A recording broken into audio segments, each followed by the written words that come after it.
través de la señal de Radio Nuevo Mundo, presentamos el programa Academia Libre, un espacio que sintoniza con la actualidad educacional, el desarrollo científico y el mundo de las artes.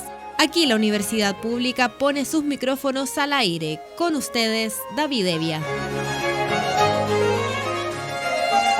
Vaya nuestro saludo a todos los auditores de Radio Nuevo Mundo que a esta hora sintonizan la emisión de Academia Libre, donde la educación, las ciencias y las artes confluyen para hacer de la creación de conocimiento un espacio público. Me acompañan Cristian Castro y Macarena Castro. Hola David y Macarena. Hola. Hablamos de educación a esta hora en Academia Libre y particularmente sobre educación universitaria. En estos días se han realizado elecciones para rectoría en la Universidad de Concepción y se aprontan los planteles y los departamentos y facultades de la Universidad de Chile a elegir rector o rectora en la casa de estudios más antigua del país. El viernes 13 de mayo, concretamente, la comunidad académica de la Universidad de Chile sabrá, al menos, quiénes son los candidatos que avanzarán a la segunda vuelta de las elecciones que buscan a un nuevo rector y que va a suceder a Ennio Vivaldi, quien deja el cargo tras 8 años de ejercicio. Ese día se conocerán los resultados de la elección, que será el día anterior, y en la interna en la Casa de Bello ha señalado a algunos medios que es poco probable que se produzca de inmediato una mayoría absoluta en primera vuelta, por lo que desde ya se vislumbra un balotaje que está previsto para el 31 de mayo. Para acceder a él, los 4 académicos que inscribieron su candidatura están desplegados con vías a intentar captar votos y preferencias de los aún indecisos, sobre todo considerando que los sufragios tienen distintas ponderaciones dependiendo de su categoría académica. Así, reuniones, actividades y debates han sido por estos días una constante en Kemio Yarzún, Sergio Lavandero, Rosa Devés y Pablo Yarzún. En ese sentido, la comunidad se prepara para presenciar un último debate este jueves 5 de mayo en la Casa Central. De ese foro se tiene altas expectativas, más aún en el entendido de que hay 2 mujeres que aspiran a ser la primera rectora en la historia de la Universidad de Chile, tal como hemos subrayado en este programa. Pero los aspirantes también han desplegado sus propias agendas. Así, por ejemplo, Devés, quien es vista como la candidata más cercana a Vivaldi, por lo tanto la candidata del continuismo, comenzó a reunirse con académicos de todas las facultades e institutos de la Casa de Estudios a partir del 1 de abril, cuando tomó un permiso administrativo de sus labores de vicerrectora de Asuntos Académicos. Hasta aquí, sus cercanos cuentan que en poco más de 3 semanas de campaña ha participado en 31 actividades, entre reuniones y debates como el foro ¿Hacia dónde debe ir la Chile?, o el debate de la Asociación Nacional de Funcionarios y Académicos del mismo plantel.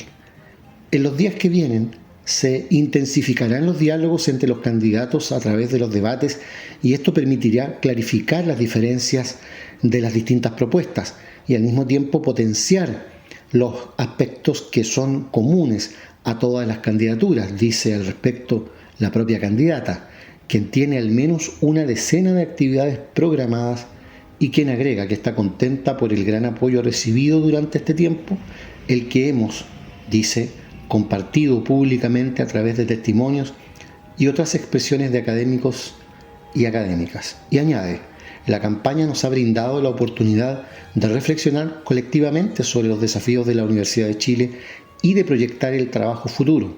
Se ha dado con un espíritu universitario, como corresponde a nuestra institución, que debe dar ejemplo de una conversación marcada por el respeto mutuo y la valoración de las diferencias. El camino a la elección, coinciden otros candidatos, ha sido limpio, más allá de las diferencias propias de cada aspirante.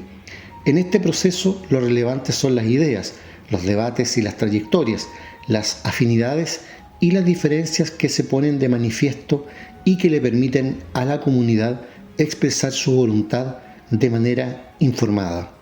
Es lo propio de una universidad pública, señala al respecto el candidato Pablo Oyarzún.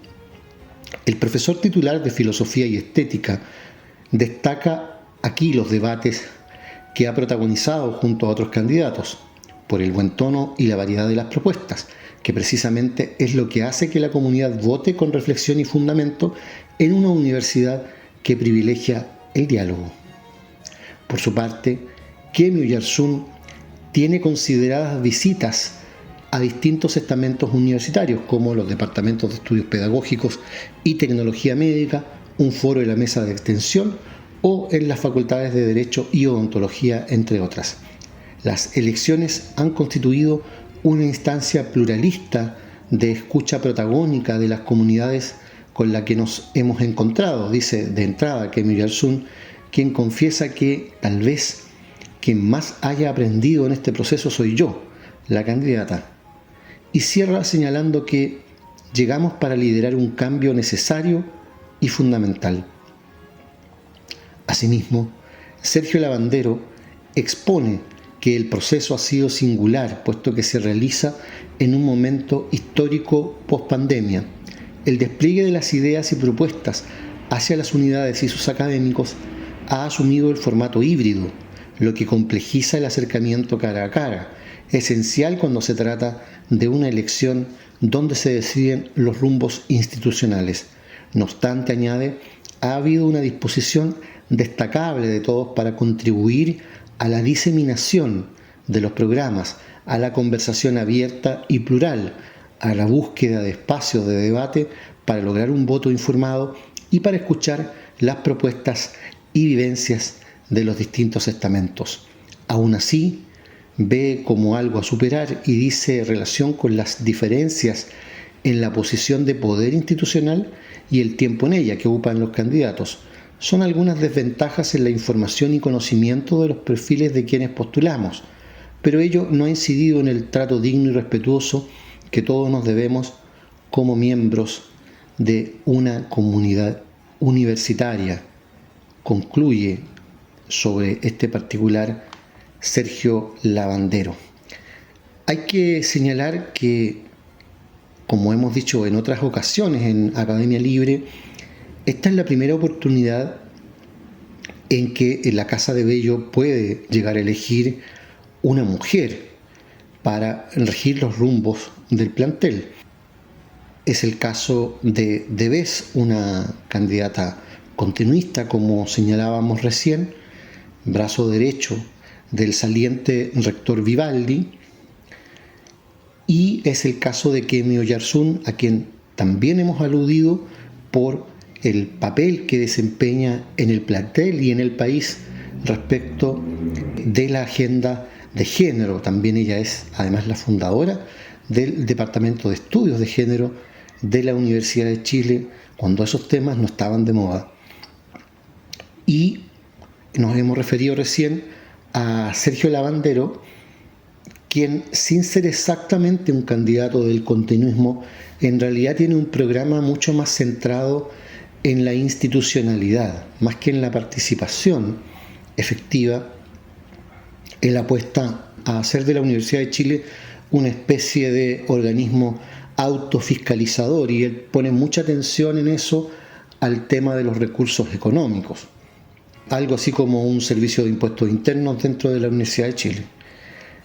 Pero quisiéramos detenernos un momento en destacar también el papel que ha desempeñado el cuarto candidato, es decir, Pablo Oyarzún, quien manifestó que la Universidad de Chile debería avanzar hacia una cultura democrática en la que se produzcan modificaciones en las relaciones de poder de la Casa de Estudios.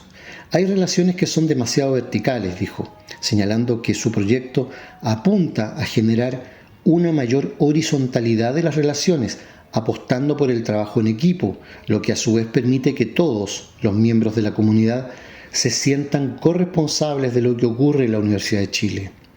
Por otra parte, Oyarzún indicó que la Casa de Bello debe fortalecer aún más sus relaciones internacionales y expresó que el plantel bien puede tomar como referencia el trabajo realizado por instituciones extranjeras, principalmente de Latinoamérica. La universidad no se puede encerrar en sí misma y no abrir porosamente sus muros al exterior, enfatizó. Necesitamos aprender de cosas que se hacen a nivel social y que son relevantes. Hay cosas que no podemos resolver en laboratorios. Debemos ver el medio social, porque ahí hay una creatividad que me parece interesante, añadió. Finalmente, el académico planteó que este diálogo social es muy bueno para la Universidad de Chile y que el plantel requiere asumir un compromiso, no solo de acompañar al país en sus procesos políticos y sociales, sino que también debe ejercer una vigilancia crítica de esos procesos. Más que una institución, somos una comunidad deliberante y esa deliberación tiene que ejercer su capacidad crítica, concluyó. Kemi Oyarzún, Pablo Oyarzún, un mismo apellido, dos propuestas interesantísimas de cara a las próximas elecciones de rectoría en la Universidad de Chile. Por otra parte, las aulas que ya tuvieron sus comicios para rectoría son las de la Universidad de Concepción.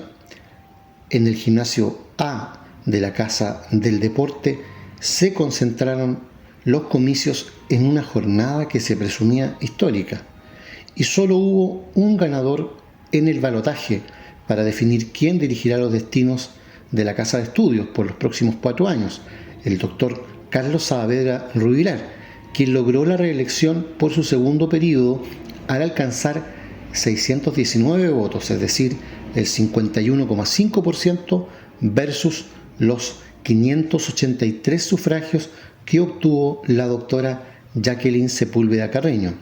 La participación superó el 88% del padrón electoral. Tras el triunfo, Saavedra llamó a trabajar en unión por la Casa de Estudios. Muy agradecido de este proceso ejemplar, este es un resultado ajustado, al igual que en 2018, y totalmente disponible para agregar las mejores ideas y así construir el mejor proyecto para la Universidad de Concepción. La invitación es a trabajar unidos en un único proyecto, comentó. La actual autoridad universitaria complementó que se debe trabajar por defender el rol público de las universidades. Tenemos un desafío mayor, que es la defensa del rol público de nuestras universidades. Es la expresión que tiene que quedar plasmada en la nueva constitución de nuestro país. El reconocimiento simétrico a todas las instituciones que han construido el sistema de educación pública de nuestro país. No es posible agotar lo público a lo estatal, subrayó, planteando ahí ya una polémica. Sepúlveda, en tanto, agradeció a quienes la apoyaron en el balotaje y se mostró llana a trabajar en conjunto por el bien de la Universidad de Concepción. Espero que el ganador sepa escuchar que la mitad de la comunidad quiere cambios. Desde mañana construiremos nuevamente universidad todos juntos. Hay que saber hacerlo con alegría, energía y un mensaje esperanzador. Espero que a la universidad le vaya bien, porque así a todos nos va bien, sostuvo. Consultada al respecto, indicó que es muy prematuro analizar una nueva postulación para la rectoría en el año 2026.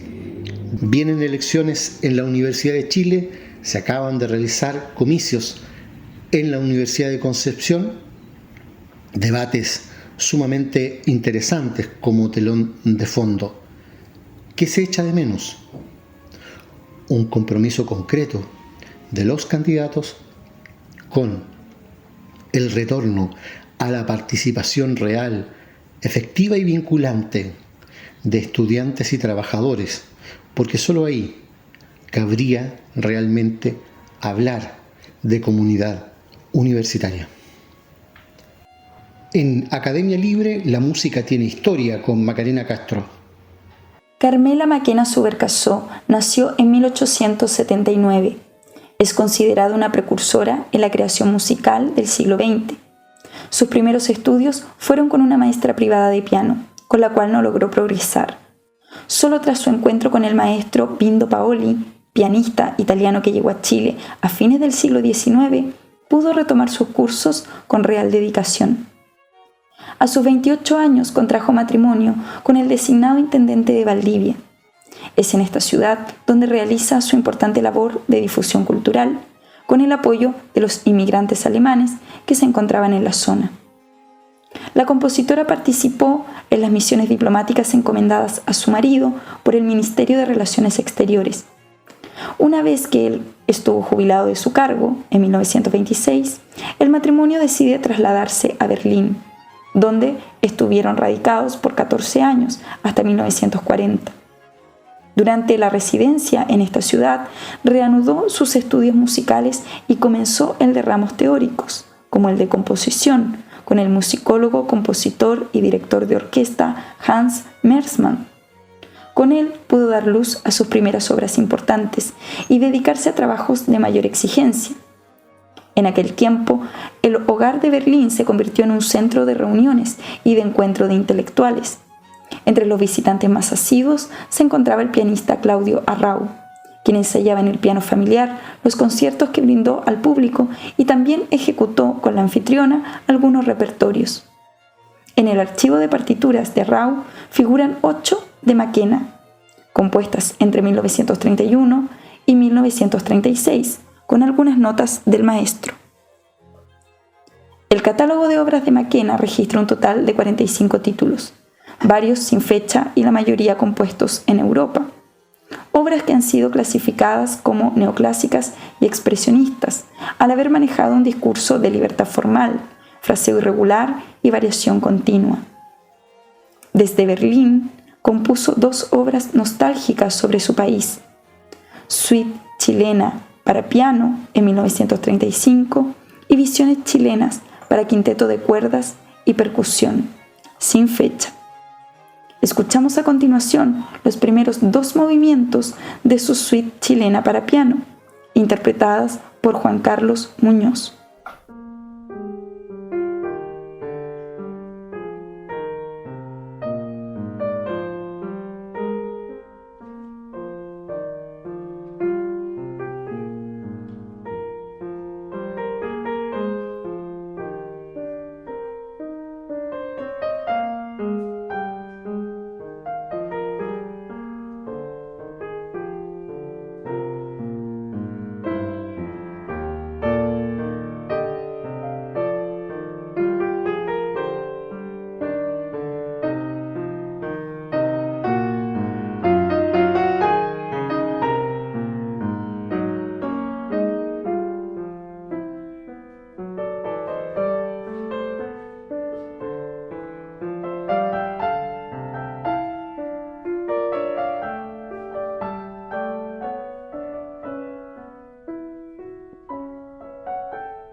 Escuchábamos Suite Chilena para piano de Carmela Maquena, interpretada por Juan Carlos Muñoz y compuesta en 1935 en Berlín. Hablamos a esta hora en Academia Libre sobre actualidad en ciencia e investigación. Lo hacemos con Cristian Castro, quien nos proporciona cada semana las novedades en este plano. ¿Qué está pasando, Cristian, en materia de ciencia e investigación? Un llamado a estudiar la vida tomando en cuenta variables que están fuera del laboratorio es lo que tenemos en esta ocasión para nuestra sección de ciencia, a partir de un artículo publicado por el Servicio de Información y Noticias Científicas de España, el cual señala lo siguiente: el mundo a pequeña escala, que incluye cromosomas, estructuras subcelulares, proteínas y metabolitos, entre otros, es estudiado por biólogos moleculares como Edith Heard, directora general del Laboratorio Europeo de Biología Molecular. Desde los laboratorios de esta organización intergubernamental, los científicos observan en condiciones muy controladas cómo se desarrollan los seres vivos partiendo de las partículas más pequeñas. Con rayos X y la criomicroscopía electrónica, analizan las estructuras de ADN, ARN y las proteínas. Con los procesos químicos entienden las vías metabólicas y con la informática estudia las variaciones, incluso de los genomas y sus modificaciones epigenéticas. Sin embargo, según la experta genetista, los biólogos moleculares pasan a menudo por alto estas variaciones genéticas y cómo influyen las fluctuaciones ambientales en las respuestas fisiológicas y de comportamiento tanto de individuos como de poblaciones y organismos y ecosistemas. Es decir, su enfoque muchas veces les impide ver la imagen más completa de la vida, aquella que sucede fuera de los centros de investigación.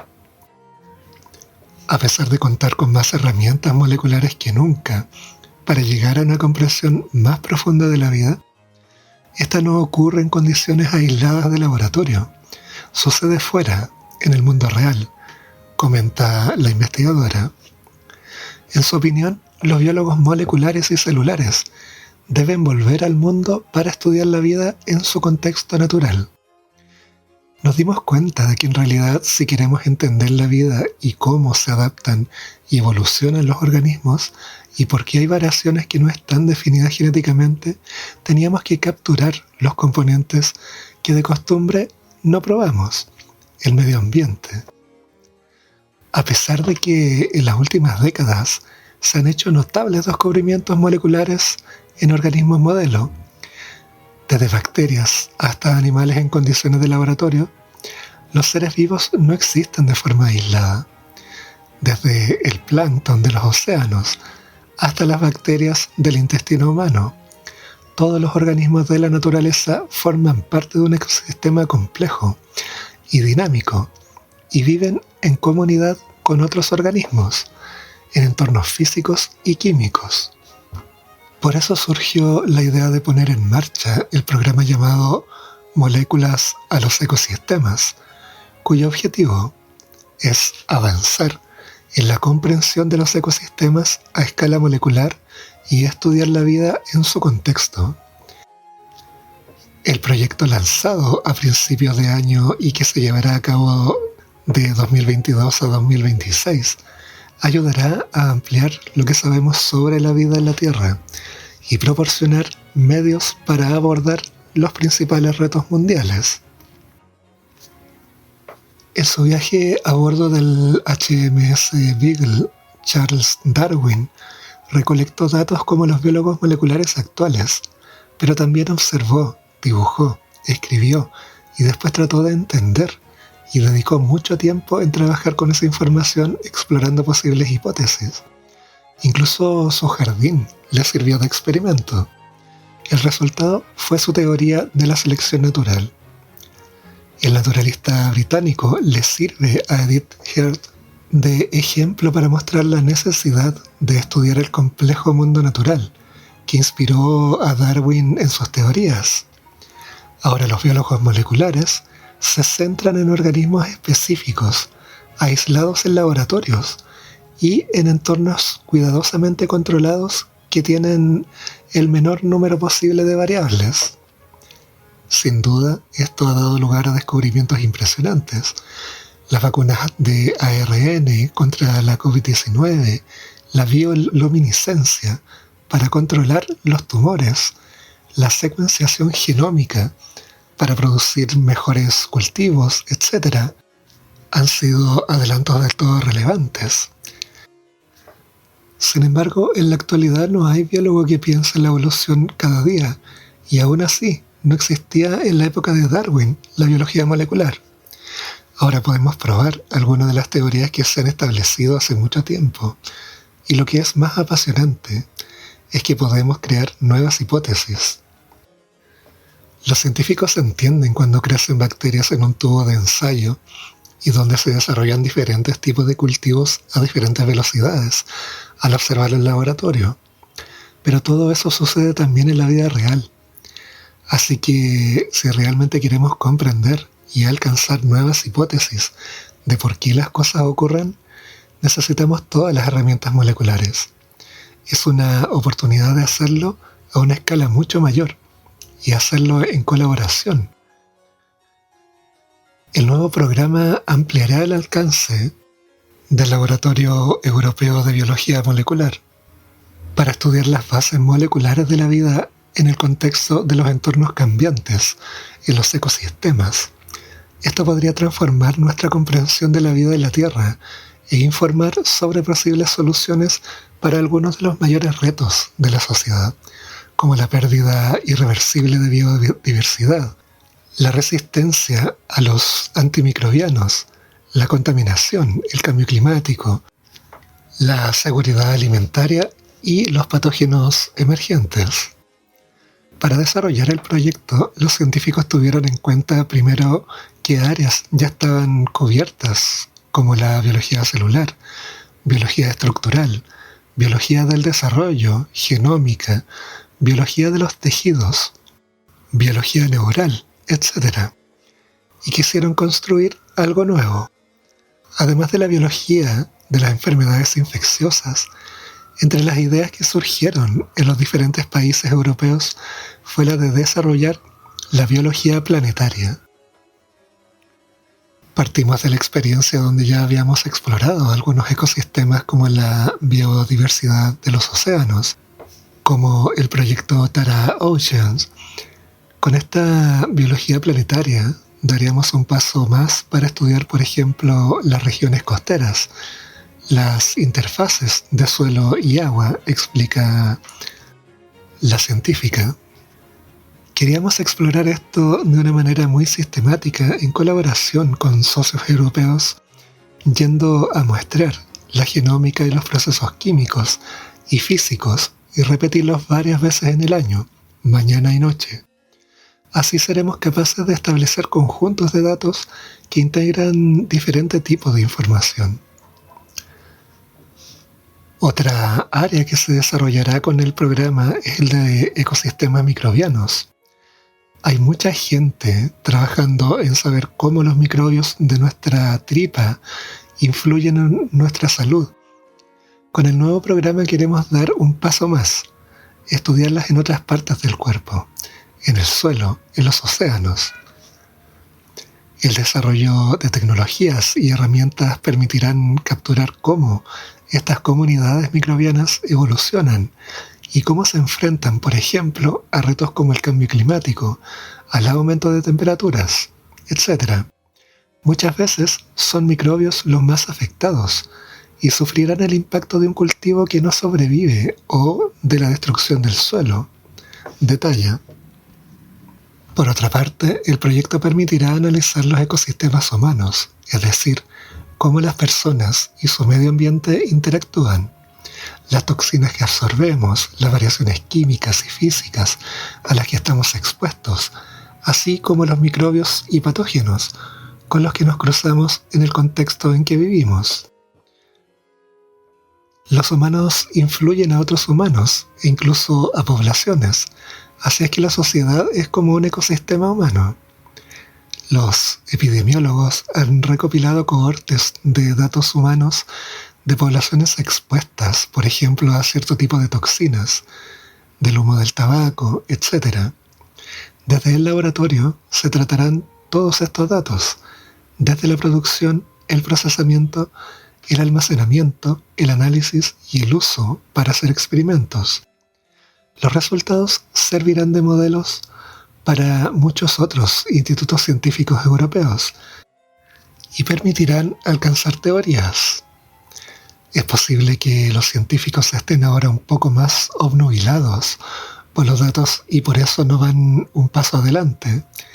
Necesitamos teóricos, matemáticos y físicos que quieran coger los datos que producimos o trabajamos y producirlos bien y llegar a nuevos enfoques que puedan formalizar lo que está pasando en realidad. De alguna manera, algunos de los grandes pasos en ciencia se han dado gracias a estos enfoques teóricos tanto en física como en biología. Necesitamos volver, señala la investigadora, a ellos si queremos que este programa tenga éxito. Para lograrlo, el centro cuenta con la colaboración de ecólogos, zoólogos, científicos medioambientales y epidemiólogos, entre otros, para poner en marcha laboratorios móviles con tecnologías moleculares de vanguardia y así explorar las interfaces tierra-agua, las zonas que albergan contaminantes y los focos de resistencia antimicrobiana. Es muy curioso porque fue la primera idea que tuvimos con este nuevo programa hace 3 años cuando empezamos a hablar de ello. Nos dimos cuenta de que si queremos entender la vida en su contexto, tenemos que ir donde está. No puedes recogerla y traerla de vuelta al laboratorio. El equipo de HEART empezó inmediatamente a hablar de laboratorios móviles, contenedores o camiones. Al necesitar financiación, contaron con la ayuda de los Estados miembros europeos, pero antes probaron cómo funcionaría. Para ello, desarrollaron un proyecto piloto. Conseguimos unas pequeñas furgonetas y las llenamos con equipo como microscopios para ver las moléculas en gran detalle y alta resolución, y otros para congelar las muestras con una técnica llamada criomicroscopía electrónica. Señala la científica, para quien es una buena cosa que esta tecnología a la que no todos tienen acceso y menos in situ pueda ser usada por diferentes investigadores. La prueba piloto se realizó en la Estación Zoológica de Nápoles, en Italia. Los científicos fueron con las furgonetas y hubo una interacción impresionante, porque los investigadores que estaban ahí, muchos de ellos no eran biólogos moleculares, aprendieron no solo el modo de hacer las cosas, sino que se establecieron nuevas colaboraciones. Para el laboratorio europeo, este sistema de trabajo es la mejor manera de llevar tecnología y el conocimiento a todos los que lo necesitan y hacerlo de forma creativa y colaborativa. El programa se convierte así en el punto de partida para empezar a desarrollar nuevas tecnologías. No queremos hacer solo experimentos en los lugares de costa, por ejemplo. Necesitamos recrear estos ecosistemas en los laboratorios y para ello necesitamos tecnología especial. Según la experta, el nuevo proyecto servirá, además de catalizador o desencadenante, para muchos otros institutos. Es muy emocionante y creo que es necesario, porque llegamos a un punto donde la biología molecular es muy poderosa, pero no está siendo lo suficientemente utilizada. La directora cree que gracias al programa se podrán coordinar, integrar y liderar iniciativas únicas y este servirá de puente entre la biología molecular y otras disciplinas como la ecología, la epidemiología, la toxicología, la ingeniería y la teoría matemática, entre otras.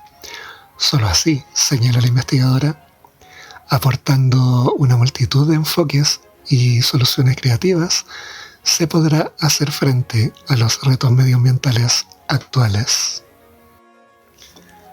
Un artículo que nos muestra la necesidad de sacar la tecnología que se usa comúnmente en investigación biológica a terreno para constatar cómo suceden los fenómenos in situ, tal como señala la investigadora acá citada, tomando como inspiración la experiencia de Charles Darwin y su trabajo de campo.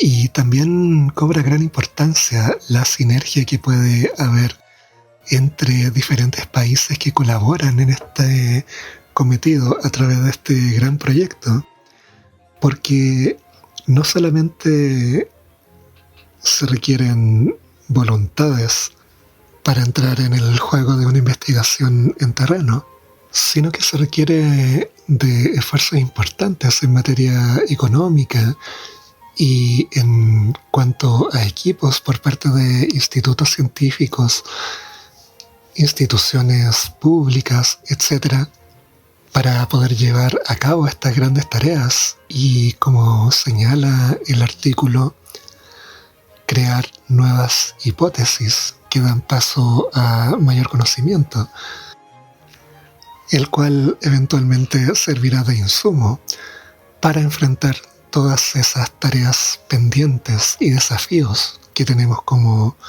humanidad en los tiempos que corren. Muchas gracias, Cristian, por ese reporte que nos deja al día en ciencia e investigación. Vamos a la música y su historia con Macarena Castro. En 1929, Carmela McKenna, durante su estadía en Berlín, compuso un concierto para piano y orquesta de cámara, el que derivó de pequeñas formas, como sonatinas, preludios y lieder. Estrenó en aquella ciudad en 1934 por el pianista Armando Moraga y la Orquesta de la Radio del Estado. Ese mismo año, el concierto fue estrenado en Chile. En aquella época también presentó su segunda misa para coro a capela, dedicada a la memoria de su padre, al concurso internacional de música religiosa, realizado en Frankfurt en 1936, donde obtuvo el segundo premio. Al año siguiente compuso 2 pequeños trozos para orquesta, estrenados en Chile solo 4 décadas más tarde por la Orquesta Sinfónica. Tras diversos viajes, el último a Estados Unidos, en 1942 regresó a Chile. En aquel periodo se le reconoce el gran mérito en la historia de la música nacional de haber sido la pionera en utilizar los versos de Pablo Neruda, bajo el título de Poema de Amor para canto y piano de 1930, basada en el poema 15 de los 20 poemas de amor y una canción desesperada. Algunos testimonios escritos señalan que la obra fue también estrenada en Berlín. Solo 50 años más tarde fue escuchada en nuestro país. Tras 20 años de su regreso a Chile, Carmela McKenna muere a los 83 años. Escuchamos a continuación los últimos 2 movimientos de su suite chilena para piano, interpretada por Juan Carlos Muñoz.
Escuchábamos Suite chilena para piano de Carmela Maquena, interpretada por Juan Carlos Muñoz y compuesta en 1935 en Berlín.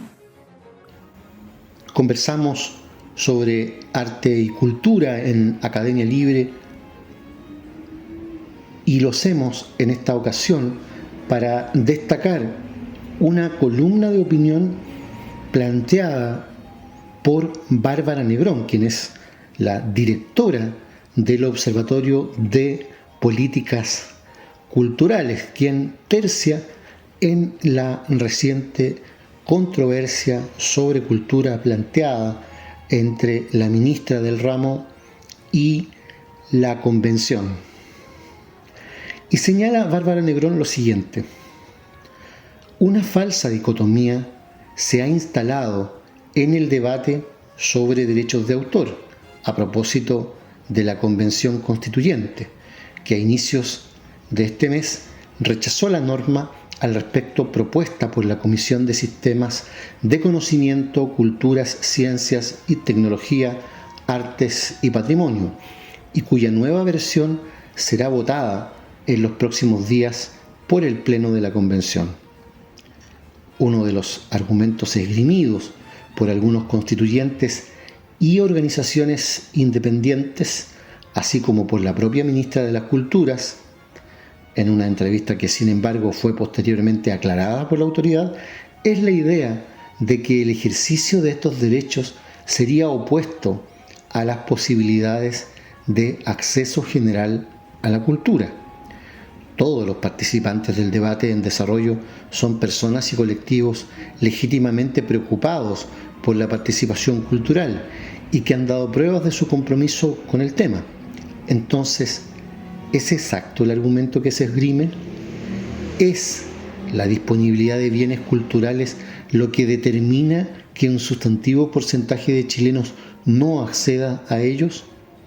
La evidencia acumulada en nuestro país, dice, muestra que existe una relación lineal entre la situación socioeconómica y el consumo cultural. Es decir, quienes tienen menos recursos económicos, menos años de educación y más edad son quienes menos participan de la actividad cultural. Si a eso le sumamos que en las escuelas la presencia de los distintos lenguajes artísticos es escasa y que sobre todo en los establecimientos públicos un porcentaje importante de quienes imparten la materia no tienen conocimiento sobre el tema, el panorama es aún peor. Es entonces plausible pensar que son los derechos de creadores e intérpretes lo que impiden que muchos no accedan al arte y la cultura. De ceder ellos sus derechos, ¿esta situación se modificaría? Al parecer, la respuesta es que no. La desigualdad en el acceso a la cultura tiene las mismas coordenadas que la pobreza, y para solucionarla hay que enfocarse en sus reales causas. Pero además, la dicotomía instalada en el actual debate no solo es falsa, sino también injusta. ¿Por qué en el caso de las artes se responsabiliza al creador del acceso a la cultura? ¿Acaso sería justo decir que los profesores son los responsables de la desigualdad en el acceso a la educación o los médicos respecto de la salud? En el marco del debate al interior de la Convención se ha hablado de trato justo o buen uso, apelando a la idea de que los derechos de autor deben tener limitaciones en función del necesario beneficio social. Eso suena también muy razonable, pero ¿es un trato justo imponer un buen uso a la parte más débil de la cadena de la producción cultural? Los autores y artistas agrupados en torno a sociedades de gestión deben enfrentarse a conglomerados mucho más poderosos para hacer valer sus derechos.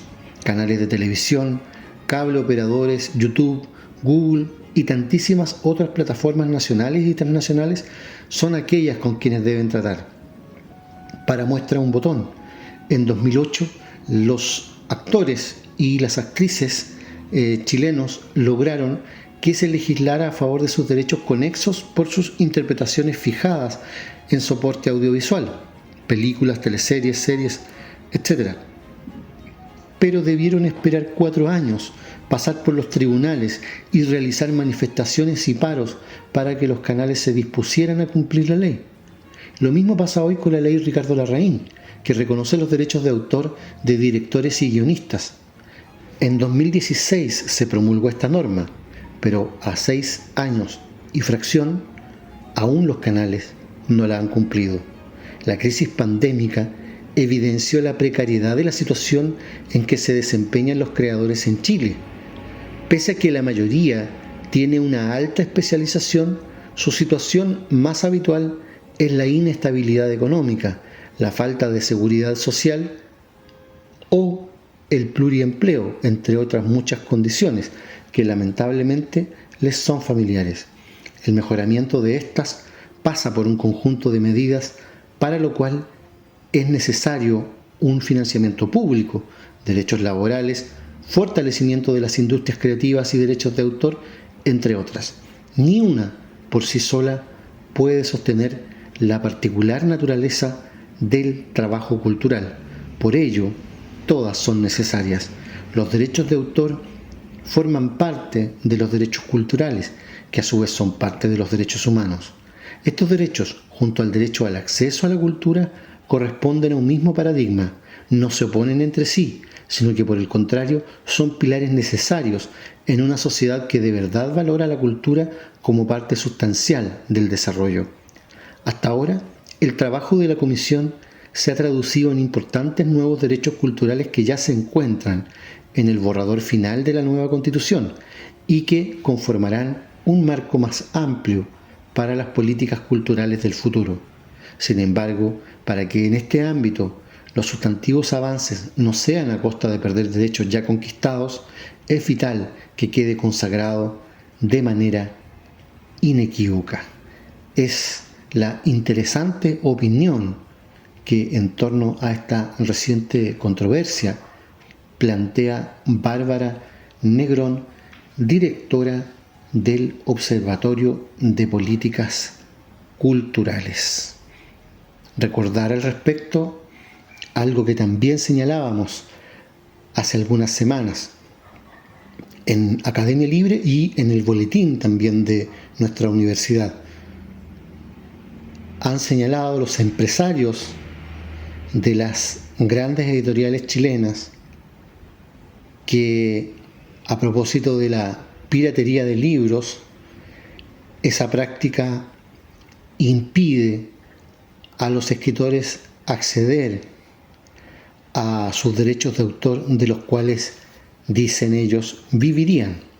Eso es lo que dicen los empresarios del mundo editorial, porque quieren resguardar sus propios intereses. Y hablando en nombre de los trabajadores de la cultura, en este caso de los escritores, dicen algo que es completamente falso. No hay un solo premio nacional de literatura siquiera que haya logrado vivir de los magros derechos de autor. Son un derecho, hay que defenderlo, pero la pretensión de los empresarios de decir que de eso viven los autores es no una falacia, es una falsedad propiamente tal que tiene segundas intenciones. Vamos a ver en qué desemboca el debate constitucional en esta interesante materia. Concluye aquí en Radio Nuevo Mundo esta emisión de Academia Libre, un programa producido por la Comisión Ejecutiva de la Universidad. En los mandos técnicos, Francisco Navarro, y en los micrófonos, Macarena Castro, Cristian Castro y David Evia. Agradecidos de su sintonía, nos encontraremos la próxima semana. Hasta entonces. Nos vemos. Hasta pronto.